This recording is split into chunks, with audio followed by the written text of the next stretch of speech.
Hello guys, welcome back to my channel. और आज की इस वीडियो में हम सीखने वाले हैं मोस्ट कंफ्यूजिंग वर्ड। क्या आपको लगता है एडवाइस एंड एडवाइस दोनों ही सेम होते हैं और दोनों के मीनिंग भी सेम होते हैं? बिसाइड एंड बिसाइड्स भी सेम होते हैं। ये छोटी छोटी गलतियां ही हमारे इंग्लिश को बहुत ही ऑकवर्ड साउंड करा। तो आज की इस वीडियो में हम सीखेंगे इस इन मोस्ट कंफ्यूजिंग वर्ड्स के डाउट को कैसे क्लियर करते हैं। Let's start. तो पहला कंफ्यूजिंग वर्ड है एडवाइस एंड एडवाइस। दोस्तों, सबसे पहले इनके प्रोनाउंसिएशन में भी डिफरेंट है। जब हम शी का प्रोनाउंसिएशन आता है एडवाइस, तो वो नाउन का काम करता है, यानी एडवाइस मतलब सलाह। Advice advice.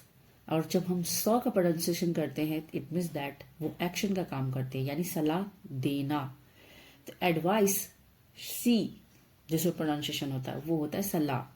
मतलब फॉर एग्जाम्पल, इसको एग्जाम्पल के थ्रू समझते हैं। मैं हमेशा अपनी मम्मी की सलाह मानती हूँ। I always listen my mother advice. आपको अपने टीचर की सलाह को मानना चाहिए। You should follow your teacher advice. तो देखा यहाँ पे सलाह। अब आते हैं एडवाइस, मतलब जिसमें स का साउंड करता है। इसका मतलब होता है सलाह देना, जो ऑलरेडी मैंने मेंशन किया है आपको। मतलब कि हम किसी को सलाह देते हैं। एक अच्छे दोस्त होने के नाते हम अपने दोस्त को हमेशा सलाह देते हैं। I always give advice to my friend. मेरी मदर जो है हमेशा मुझे सलाह देती रहती है। My mother always gives me advice and I always love to follow her advice. तो एक में मैं उनकी सलाह मानती हूँ और वो मुझे सलाह देती हैं। नेक्स्ट कंफ्यूजिंग वर्ड है बिसाइड एंड बिसाइड। बिसाइड का मतलब होता है बगल में या फिर पास में। मेरे बगल में हमेशा मेरी दोस्त बैठती है। माई फ्रेंड सिट्स बिसाइड मी।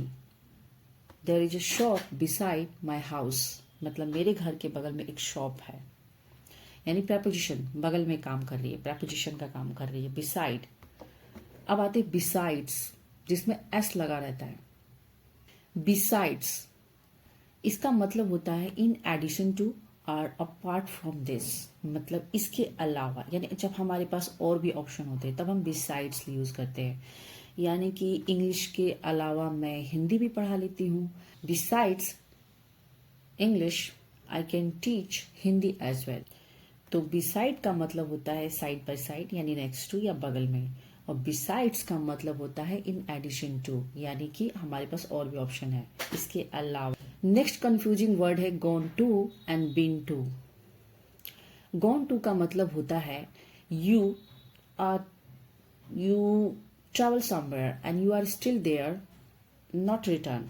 यानी कि आप कहीं पे गए और ट्रैवलिंग कर रहे हो अभी भी, और आप अभी भी वहीं पे हो, यू आर स्टिल देयर, तो हम गॉन टू यूज करते हैं। जैसे कि मेरा दोस्त है वो शिमला गया हुआ है। My friend has gone to Shimla means not return, वो लौटा नहीं, अभी भी शिमला में है, ही इज स्टिल देयर। और बीन टू का मतलब होता है यू ट्रेवल्ड एंड रिटर्न। मतलब आप कहीं पे गए और वापस आ गए। I have been to Manali, मतलब मैं मनाली गई हूँ और घूमी भी हूँ।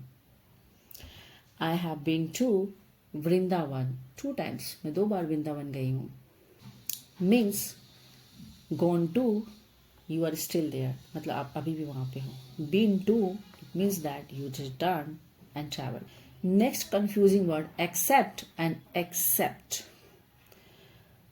दोनों की मीनिंग अलग है, ये थोड़ा प्रोनाउंसिएशन में सेम भी। सो एक्सेप्ट का मतलब होता है, जब ए से स्टार्ट होता है तो एक्सेप्ट का मतलब होता है मान लेना या रिसीव करना, यानी एडमिट करना, स्वीकार करना। जैसे कि मैंने आपकी माफी एक्सेप्ट की, स्वीकार किया। I accept your apology. और एक्सेप्ट का मतलब रिसीव करना भी होता है। I accept your invitation.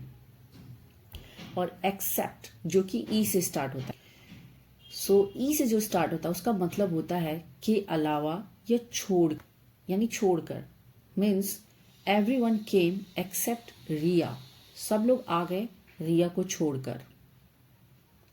So except ए से जो स्टार्ट होता है उसका मतलब होता है एडमिट और रिसीव। और ई से जो स्टार्ट होता है एक्सेप्ट, इसका मतलब होता है means no, excluded means no excluded, मतलब आपको छोड़कर। सो गाइज ये थे कुछ कंफ्यूजिंग वर्ड एंड, और मुझे कमेंट में जरूर लिखना which pair confuse you the most before watching this video. और अगर वीडियो अच्छी लगी हो please like and share and subscribe please, because हम यहाँ पे इंग्लिश को ईजी एंड फन बनाते हैं।